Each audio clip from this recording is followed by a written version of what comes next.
Hi everybody, my name is Priscilla Hole and this is the Osho Zen Tarot reading for the full moon that was technically on Tuesday and it's now Thursday here in Australia, Tuesday the 21st of June. It was a Sagittarius full moon and it was a blue moon as well, which meant that essentially it's the second full moon in the same sun sign in a row. So for those of you who don't know much about astrology, etc. So I won't go on for too long. It's been a roller coaster of a couple of weeks leading up to this full moon.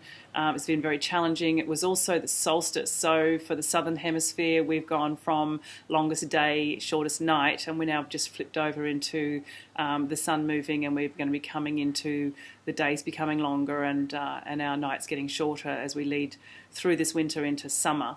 And for the northern hemisphere, it's the opposite, of course.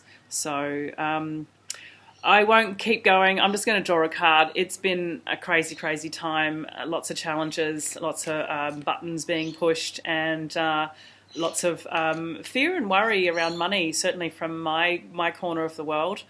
Things that I need to resolve, things that I need to learn to work with, to figure out how I can manage what's going on.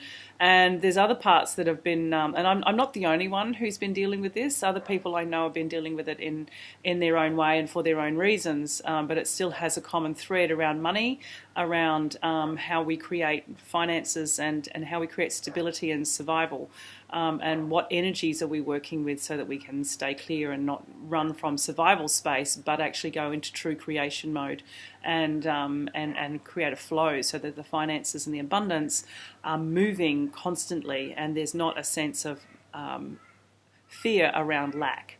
The other thing that's been a thread as well for me in a big way, and I don't know if it's been for you either, but you're welcome to make comments if you feel like it, has been around leadership and stepping up and owning and being fully responsible.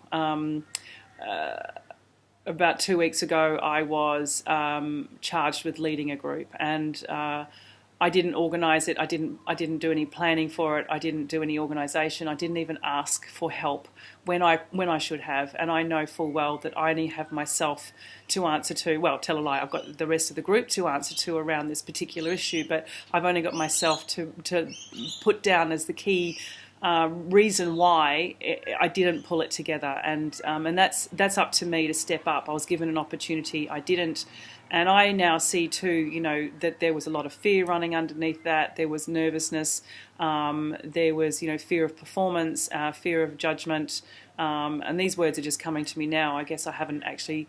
Hadn't got to that level of awareness around why I couldn't step up, but I didn't, and of course, it's brought issues up for the group, and rightly, wrongly, I think the beautiful thing about the issues coming up is that it's prompted other people to speak up about what they feel they wanted to receive from the group as well, and it's just showing that we were cohesive on one level, but we haven't been cohesive on another, and I think, unfortunately, unwittingly, it's created a dynamic that's brought stuff to the surface so that we can work on it, and we're now able to do that.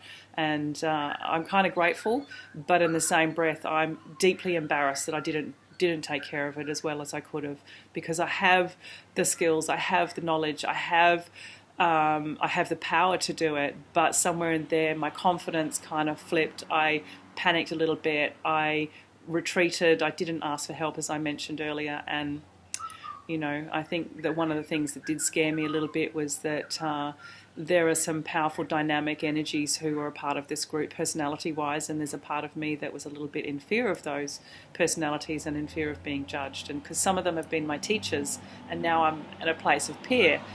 Oh my God, what do I say? Okay, enough talking about me, but yeah, so I'm curious to see what card we have that's relevant for where we're at.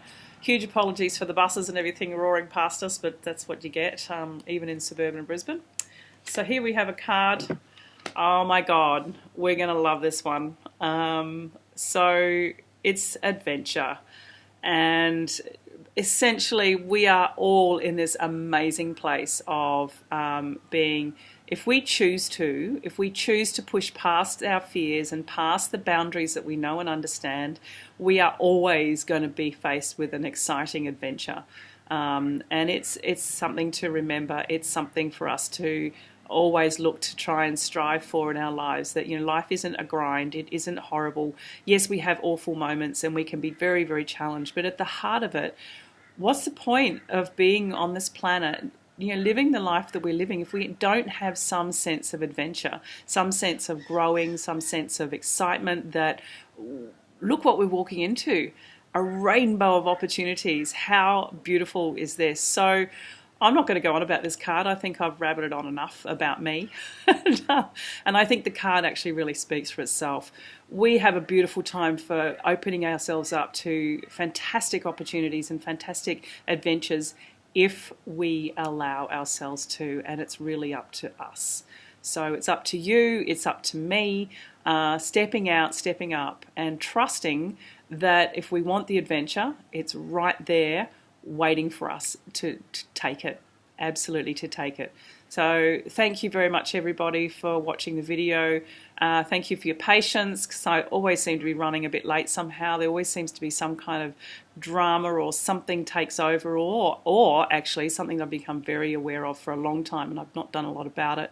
Getting sucked into the vortex of Facebook is dangerous, and I know that I need to work on myself about how easy it is to just let it just take up my time. It's a tool which is fantastic for social media and getting myself out there, and you know, putting events and so forth, and I don't use it to its fullest advantage. But it's also a massive time waster, and part of me is actually really, yeah, I don't know, conspiracy theorist maybe. What better way to suck our energy than to get, you know, pulled into a vortex of time wasting and nothingness? It's pretty frightening. It's the new TV. Instead of getting caught up in mainstream TV and the dramas on that, we're getting caught up in the dramas of social media and Facebook. Pretty worrying on some levels. So yeah, step outside the door, go find the adventure and have fun with it all. Until next time, thank you very much, and I'll look forward to doing another reading in a couple of weeks' time for the next new moon, which of course I don't know what it is. New moon. Oh, new moon in Cancer. Oh, okay. The sun moved into Cancer today. Of course, it's going to be the new moon in Cancer. Not today, yesterday. Oh, God, I'm all over the place. I'm going to go. Thank you very much, everyone, and until next time, goodbye.